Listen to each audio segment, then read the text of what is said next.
we've got another great project today. Kim has written in through email with us, and she wants to kind of get some fun ideas to maybe spice up a greeting card or just something to wear. I mean, something that's versatile that could be used for anything, right? Right. I'd love to be able to send a friend a card, and the fact that they could actually take a piece of the card off and use that as a magnet or a pin or very good something. idea. Yeah. Like so we have enlisted the help of Sharon Jankowicz, and she has another fabulous idea for us. And what are you going to show us today? I'm going to show you a really simple, cool project that you can make using felt, which is really hot right now. It's on everything, from clothing to cards, and so we're going to kind of incorporate both. It's a really easy pattern. It's out of greeting cards and stitches. So we're just going to start by making a quick photocopy out of the book. We've got that ready to go. And I'm going to show you guys a cool way to make a template that you can use over and over. One of my favorite tricks is to use a milk carton, which sounds funny, but we're going green, and so this is a good way to use something that you have around the house. And they're really sturdy and you can see through them. Yeah, I think it's a great idea. Recycling it, be sure you rinse it really well.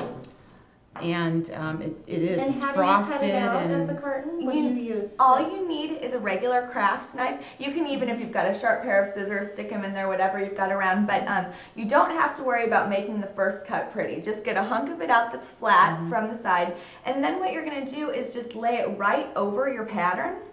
And as you can see, it's great. You can see right through it. So what we're going to do then is just take a fine point permanent marker, and you're going to trace around the outside edge of your pattern with the permanent marker. And when you're done with that, then you're going to cut it out and get a little heart that looks like this. So if we all want to, I've already got some patterns cut out.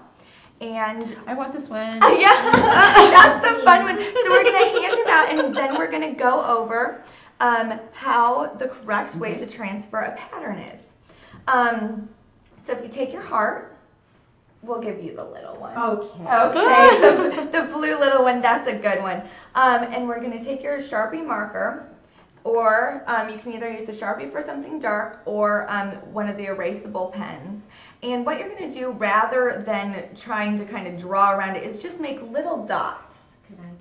And do you make the dots to cut? Because I know like sometimes if you trace on like a fabric and you move whatever you're writing with, it tends to take the fabric with it, so then you kind of get like a skewed pattern. Exactly. You know, it has two purposes, that you don't want it to skew, you don't want to warp your felt, and also for these erasable pens, they take a little while to absorb, so you can see your marks better, more clearly. I feel like a little jackhammer.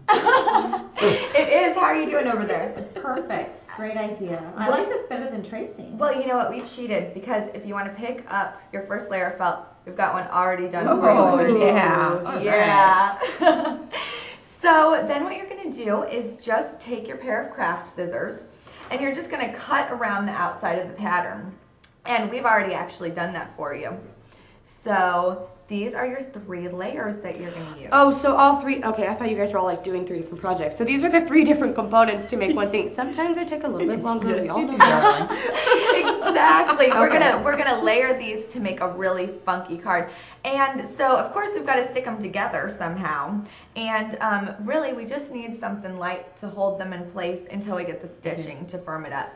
So just take a craft stick, glue stick, any kind of glue that you have around, and you just need a little dab, again, to hold it in place. Yeah, it's a really good idea. I would normally use pins, and then it's fighting the needle and the thread and stuff. And making it 10 times harder than it needs to be. Yeah, I think so. That's a really good tip, using the glue stick. So, you know, you're just going to spread a little bit.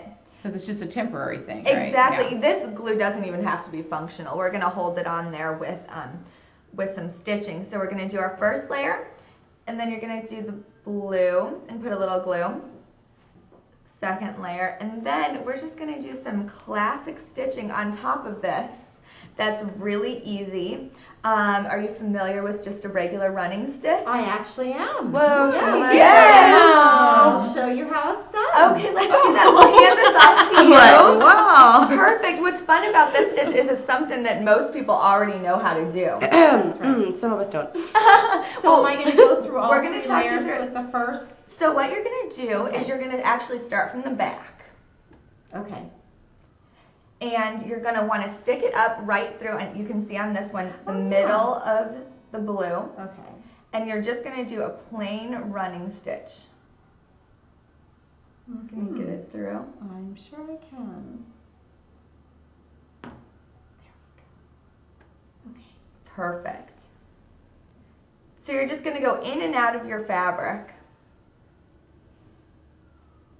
But you have to go through all Yeah, three you've got to go layers. through all 3 layers, so your sewing is actually going to hold all of these together. Oh no. It's a little tough here with the fabric here. But you have to put the needle in all the way down and then all the Is way that back up okay? again. Okay. Got it. Okay. I thought I knew what to do. And then you just come back up again. I'm kind of making this crooked actually.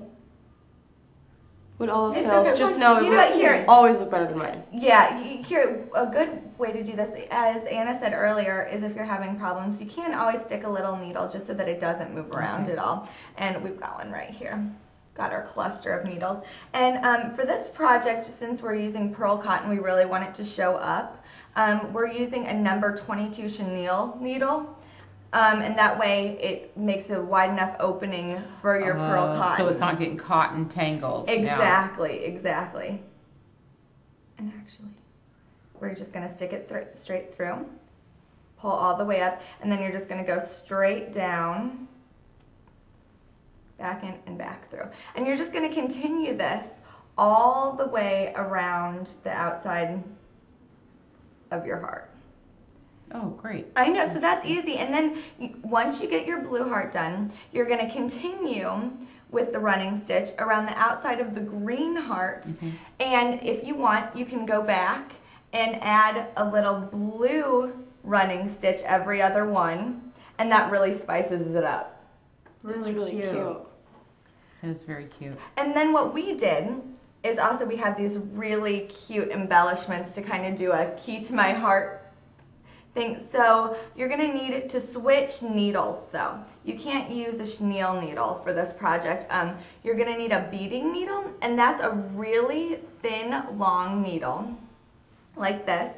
And so you're going to just, when you're all done with your running stitch, you're going to stick your beading needle straight up through where you want your bead to go. And you can just go through. I like to do it in 2 parts. So I'm going to start back right through the same hole for my first step. And then I'll go up again. There we go. Takes a couple tries sometimes. And put my little key. This is great, Kristen. You're bringing back embroidery and things that really your generation's kind of lost, and but so you're bringing it back. And I think I remember doing this when I was younger. Do you, Kim? I do. The same kind of But project. it's really more fun and contemporary. It's really a lot of fun. What are some other things you could use? Beads and little charms and just anything that's you know, yeah, you could use anything that's meaningful. You could put just a little button in the center. We like to put them on cards. What's cool that we did with this one is we actually put a pin on the back so that you can put it on a card, send it to somebody. Wait. What's this? Oh, I think I know what this I is. know, it's my milk carton again. The milk carton. So you really You weren't supposed to tell on me, Anna. But you did great, because look how great that is. It makes it, stabilizes it, so the felt, because the felt is more flimsy. That's great. So then this becomes your actual, I mean, this is what can go on the card or as work as the embellishment. So like Kim was saying before, she wanted that project where you could take something and keep it. Exactly. And we actually have a card over here. Megan, do you think you could go over there and grab that? Yeah, and let's you could show how to put it on real quick, maybe? Let's look at some of the other stuff. Give you some other ideas for your flying heart. Thanks. There you go. We've got this one that, you know, exactly the same technique. All we did was weave in and out of our running stitch, and you know, it looks really complicated but super simple, and made this its whole own card. That's awesome. So that's really a cute idea. Goes well in the mail. And I liked your idea about a magnet, because that's a perfect one to put a little magnet on the back and just put a little piece of double back tape to hold it and plop it on your fridge And too. you know, with this milk carton too, you just do that the exact same way. You give yourself a stable backing. And that's great, magnet tape. Yeah, here's another variation that we did. This is actually a tag, so you can write your own little message inside if we can get it open there. But we gave him a crown, and you know, you don't have to follow these running stitches. On this one, I just kind of let loose and did a little on the wings, and then just a regular back stitch on the inside. It looks like you incorporated paper along with the felt there too. Exactly, exactly. And don't be stifled by the felt. I know you had a little bit of trouble getting your needle through. If that's something that you find difficult, you can do the whole thing in paper even. Great idea. That's my favorite. And yeah, that's go ahead and use these to make all different sorts of things, because I know you've put some on a t-shirt, and you have it on a little candy box here, and you can pretty much use it for anything. Exactly. And Kristen, tell us about your book and who's your co-author. My co-author is my mom, Sharon Jankowicz. Yeah, she actually thought of this fabulous pattern, so we've gotten a lot of mileage out of it. Yeah, she's very creative, and the thing that she taught me too that's cool is in addition to these little embellishments, you can also, as you can see, put them on clothing, and the only trick is that you can use the wool felt, and then you can run it through the washer. The polyester felt is not very washer friendly. No, it's really not. It's great for cards and stuff, but if you use the wool, then you can wash it with everything else on your baby clothes. Great. So greeting cards in stitches is yourself, so Kristen and Sharon Jankowicz, and you can pick that up anywhere. And Kim, I think we've learned our creative arts lesson for the day. I'm gonna go home and make cards. So and our lesson for the day is what? When creativity knocks, Open the door. Awesome.